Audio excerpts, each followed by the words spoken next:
এই শব্দটা শুনলেই মনের মধ্যে এক ধারণা তৈরি হয়। বিষে ভরা, ফোঁস আওয়াজ করা এক ভয়ানক জীব। যদি এই সাপ কারোর বাড়িতে ঢুকে পড়ে, কোলাহল সৃষ্টি হয়ে যায়। লোকে সুরক্ষিত স্থান খুঁজতে থাকে, ভিড় জমা হয়ে যায় সেই সাপের প্রাণ নেওয়ার জন্য।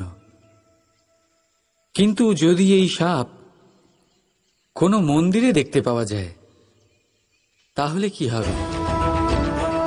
লোকে সেই সাপের সামনে নিজের মাথা নত করবেন, প্রার্থনা করবেন, হাত জোড় করবেন, দুধ খাওয়াবেন, তাকে শিবের আশীর্বাদ মনে করবেন। তাহলে এই বিষয়ে আপনার মতামত কি? ভাবুন, মানুষগুলো সেই একই ছিল, সাপও সেই একই।